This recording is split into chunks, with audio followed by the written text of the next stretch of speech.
Okay, here we go. We're going to be talking about the unlocks. We're going to talk about the meta that happened in July of 2024 with the maximum effort season. Let me just talk real quick. Some of the things, meta-wise, I guess there were some additions. We talked about Deadpool's Diner a few minutes ago earlier, and that influenced what I was playing a lot. I found a good deck, and I just kind of stuck with that, which I am mostly using a C3 deck. Okay. So Cerebro, 3 power out there that I pulled off of Reddit. I put it together from Reddit, and it's done pretty well for itself. It definitely hasn't got me to infinite. I finished out at like 76, I think. Then again, I was kind of like, whenever I was playing, I was like doing Deadpool's Diner, and then I was doing the other thing that dropped just recently this season, and that is alliances. And oh, buddy. So you set up an alliance, and I'm just going to give you the floor here and kind of tell people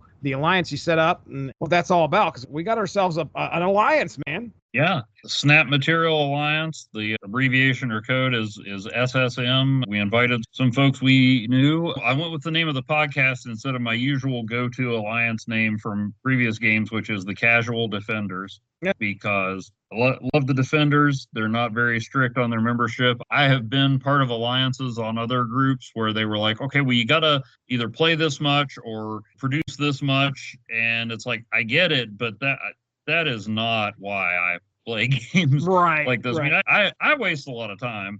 Well, playing, it's not a waste of time, but sometimes I play a little more. So it's not like I don't spend a lot of time on it, but I do that to relax or for a break. I don't want to have to start like, let's see. Okay, I've got to get this much or I've got to play this many games. That's not why I do this. More power to you if you're into grinding as a way of life or whatever. I hit a lot of bounties. It's fun. It's another way to tie in with friends that you have on this. I did think it was cool that at first I wasn't sure how you invited people. I just messaged people, but you can invite somebody after you play them. Which I thought was kind of a neat touch. But yeah, so we just set it up. There's people who have done a lot. There's people who haven't done much. There's plenty of room. If you're listening to this and you're interested, maybe send a message to the Snap Material account on Twitter so we'll know you're not just some random person, but you're a listener. I guess we might have to talk if we get filled up and there's people who just aren't playing. Eventually, we're going to have to give up a spot. But right now, there's plenty of room for everybody. And it took me a little while to figure out how the bounties work. I thought we all went for the same bounty. I was trying to put a message like, hey, what bounty do you guys think we should go for? And then eventually I figured out that's not how it works. I guess I was reading that like the bounties, even though you can only see 8 options, like what other people in the alliance pick determines which ones are available to you too. So I saw a guy on Reddit was saying, man, it's all move. And I don't play move that often. I wish there was more variety. And I think there will be some more variety. A lot of them are move, destroy, and discard centric right now, but not all of them. But I guess he asked around and found out that nobody in his alliance liked move, so they were picking all the others, and he was getting left with the move bounties. Oh, that's funny. It's pretty cool. They toss in some cards, like win so many games with this card or with this combo, and some of them are pretty obvious combos, and others are ones that I haven't played. I tweaked my one deck where I try to fill everything up because I got a couple bounties of winning a certain number of games with Patriot and Dr. Doom, who I've used before, but wasn't using in that iteration. So now I've got it to where I can try to use Doom and Ultron to fill up some spaces if Magic makes an appearance. I think it's fun. Could there be a little more variety? Probably, but they're just launching it. I think they'll have some other additions to it. I'm glad you found a deck that was working for you. I had nothing that was working consistently for me. I'd win a few, get a bunch of bubs in Deadpool's Diner, and then I'm used to hitting walls in this game, but I would hit like multiple walls in a day sometimes. Oh, wow. Like. And then I started at 70. I ended at 70. Oh. I hit infinite last season, so I got dropped down to 73, and I finished in the low 70s. Part of that was because I was mainly focused on Deadpool's Diner. Yeah. And so then once I got Cassandra Nova, I went back to that and trying to catch up on Conquest. But I had some good luck with my Annihilus deck. Played a lot of Surfer, saw a lot of Surfer. At one point, I was having such a lack of success in Deadpool's Diner. I was like, you know what? Forget being clever. I'm going with the most basic destroy deck that I can come up with. And that won me a few games, and then it got smacked. And eventually I stumbled back to a nihilist. So for a while there, I was like, well, I don't really know. I've got decks that are fun. I mean, I was winning some and losing some. I was still enjoying it, but I just wasn't making any progress, and I wasn't sure what to go to next. So when it's like, hey, you can get 125 points if you win 6 games with Deadpool, I was like, oh, okay, I'll pull out my destroy deck. So for a while there, I was just like, well, let's just see what I can get bounty points for, and I'll go with that.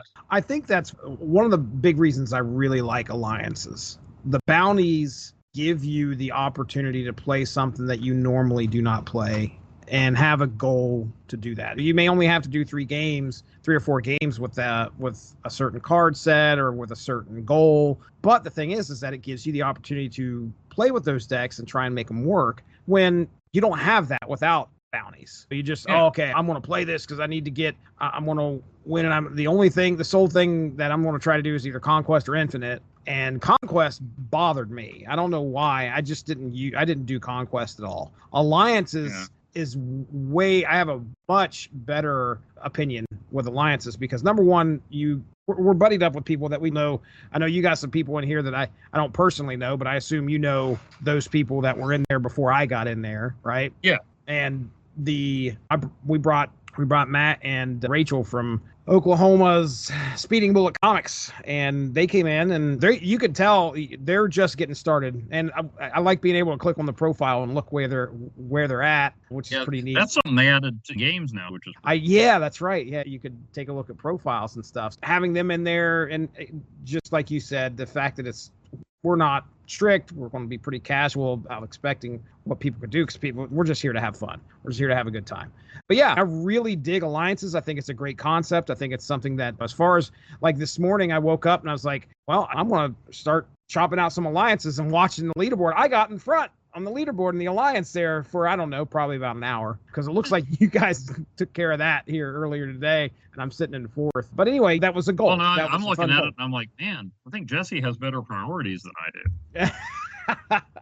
But yeah, now as for Deadpool's Diner, so I was talking about how a lot of, as far as the meta goes and stuff like that, alliances kind of drew me away from like playing the same deck over and over. Deadpool's Diner, when I started playing that, I was really, really confused as to what the stakes were. And, now I've got to pay for bubs if they want. And I'm like, okay, well, what happens if I don't pay for bubs? I got to wait a timer. I had to figure all this stuff out, which most likely they probably listed all that at the beginning. And I just want to play a game. And fast forward. They did some of it, but there was a learning curve for sure. What I liked about it is that even if you were losing bubs, your overall score never went down. It didn't drop. Because otherwise I might not have got some of those distressed red matte borders. Yeah. It actually did look kind of cool on the right card. I got put one on Red Guardian. Nice. And I got a black one with my gold split Dan Hip Luke Cage. I don't think I've used a single. I got a silver one on my Ink Split Silver Surfer, so that's pretty cool. Oh, nice. Yeah, like you wouldn't think it would make that big a difference, and on some of them it doesn't. Like I tested it on a couple, and I'm like, is it different? But yeah, you found the right spot. It looks pretty cool. Speaking of ink splits, I know we haven't got to unlocks yet, but I want to bring this up because I know I'll forget. I think I ink split like 3 cards, and I did a gold split on the McFarlane Spider-Man that I have. I feel like I got lucky with a lot of splits. I think I did ink split an Agatha, by the way. It was the Dan Hip Agatha. The gold Spider-Man was the last one I think that I did because I was just like, I got a lot of credits here and a lot of boosters I can use, and the gold does set it off. But anyway, I just wanted to bring that up. Some pretty cool ink splits this go around. Nice. Very nice. Well, no, 3. I got 3. 3 of them? Ink splits and 1 gold. Well, what are the cards? I'll tell you. You tell me yours, and then I will look at mine here real quick. 4 ink splits. 5. 5, 6, 7, 8. Okay. No. Well, how many? No, that was last season. Okay. No, I think I kept out at 5. You got the McFarlane Spidey. I got the Tribute Darkhawk after the McFarlane Spidey as an ink split. Oh, nice. Very nice. Got the Dan Hip Living Tribunal. Okay. How's it look? Sometimes the ink splits do not look good. Yeah, it looks like he hasn't been in the sun for a while. Okay. Yeah, that one, it's more just, the Darkhawk one looks flipping awesome. That one, it's more just like, hey, I ink split Living Tribunal. Okay. I finally got the Silvestri Iron Man and ink split that. Nice. I think that one was You on my sent me stat that one. recap. This must be your favorite card because I 1, 2, 3. Yeah, it was my fourth split of that card. And again, it's kind of like the Hip Tribunal. Like it looks cool, but it's not a card that was made for ink splitting. I still think my favorite of that is just the original. Mm-hmm. But that's been my white whale among variants. I think I had a shot at it once, and Oh I yeah. had just gotten something else that wasn't nearly as cool, and then it came up in the shop. So I think I got it as a prize. That looks awesome. So ink split Howard the Duck, Dan Hip. Nice. It really goes all in with that noir detective. Sure. Let's see, and then one more maybe. Oh, not wasn't really trying to, but I said I'd been using Doom a lot with on the bounties, and it was my first split for this variant, but not my first split of Doom. Mm-hmm. So you're not going to get an ink or a gold on your first one, but each time you split a variant counts toward it. So this one you need to see. Oh, let me see. Ooh, Pixel Ink Split Doom. Ink split pixel Doom. Wow. It's weird, but kind of cool. Yeah. And just yesterday or today, I got a gold split on the Art Germ Dazzler. Wow. How many times did it take you to split that? It was my first split on that one, but I've been trying to get, because the deck I use Dazzler in, where I try to fill every lane, has Patriot, Kazar, Blue Marvel. So I called it Boosters Gold, and then I'm like, I'm going to gold split everybody in that deck. And hasn't worked out yet, but I had 1, 2, 3, 4, 5, 6 splits of the base Dazzler card. And then I've since gotten the Dan Hip variant, the Art Germ variant, and the variant where she's got a boombox. The Art Germ one was the first one of those I split. So well, we had Dan Hip Agatha, got her ink split. She's got some green flare coming off of her, which is pretty cool. Oh yeah, let me see this. Art Germ Dazzler that's awesome. Gold background. That's really cool. Very nice. So yeah, Agatha, and then my first split.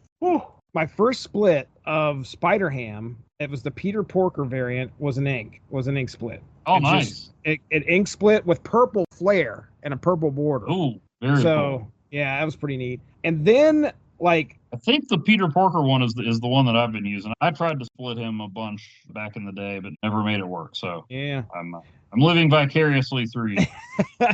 Then somehow let me see how many ink splits of this, or how many splits of this one. Yeah, this was my first Infinity, I'm pretty sure, on a Lockjaw, Luca Claretti Lockjaw, where it looks like he's just kind of flying through space. Okay, almost like a Yan Cat kind of thing. Well, anyway, first split was an ink split of him with red, I think some like red flare off of that. And nice. Then was there another one? I think that's it. The other one was the Spider-Man, the McFarlane Gold Spider-Man, which gold flare, gold background, gold Stardust flare, as it's. Yeah, I'm pretty excited. So let's bleed that into our unlocks, since we talked about our splits. Currently sitting at 12,581 collector level as of today. I have 0 spotlight keys because I have no impulse control. So, all right, first up. Jesse, the way to acquire spotlight keys is to just get the new card on your first key. Oh, okay. And spend extra ones. That's right. I don't know why I didn't do that. Because at one point I had 5 keys. Very much.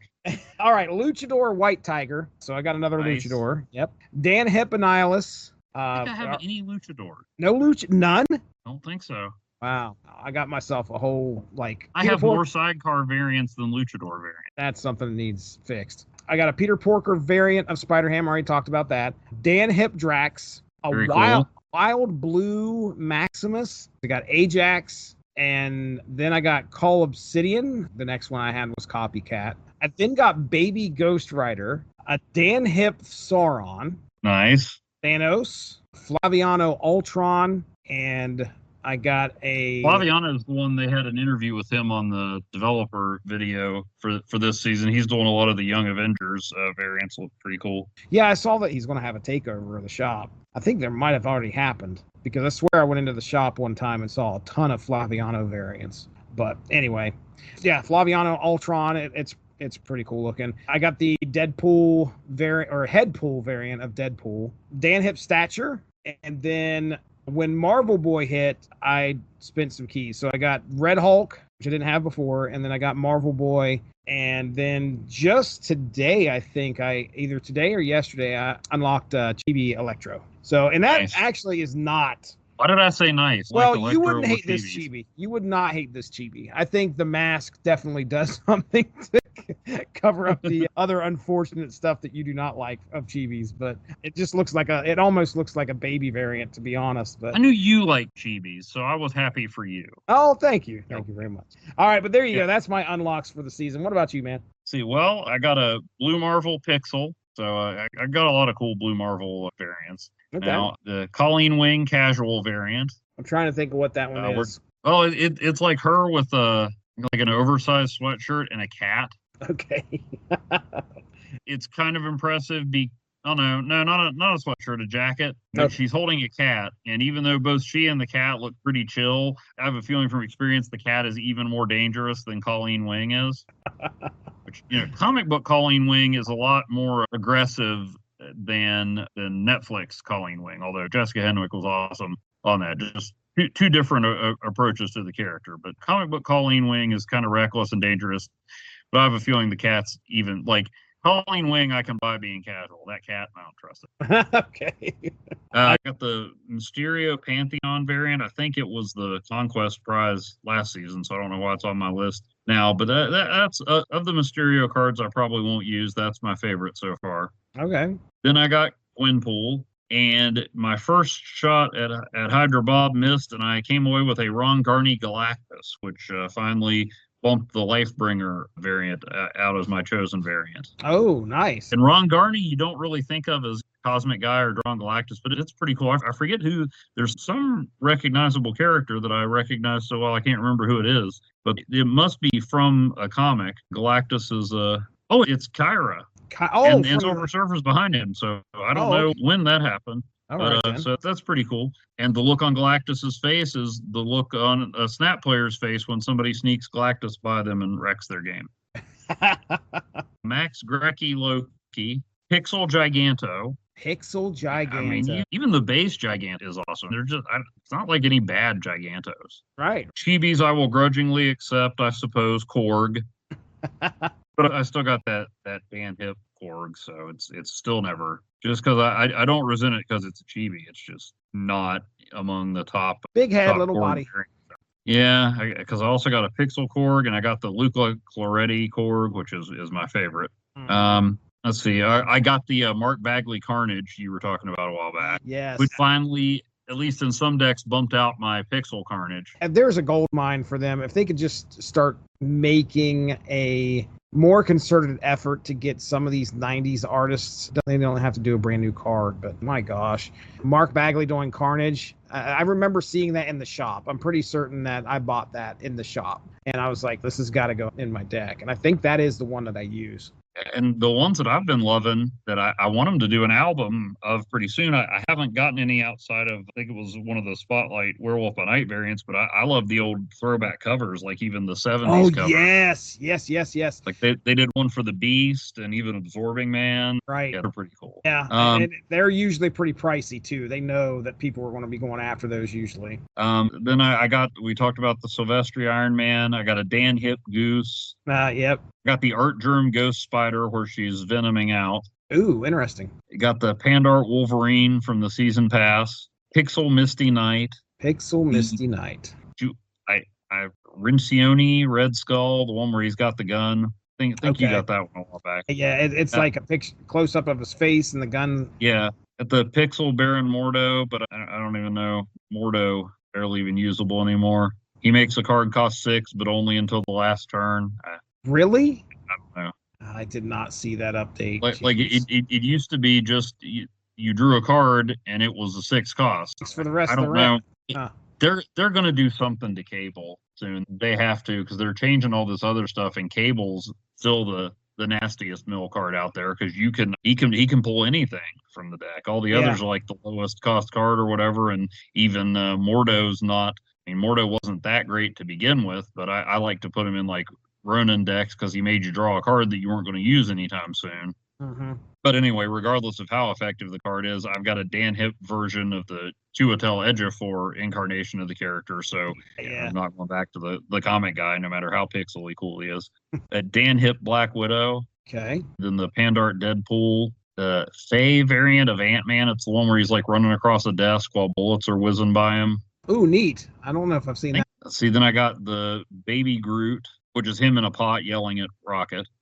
Then I got Thanos and Copycat. Right. I got Post-Apocalyptic Hazmat. I got the Gray Beast, but not the cover variant, just the upside down reading a book.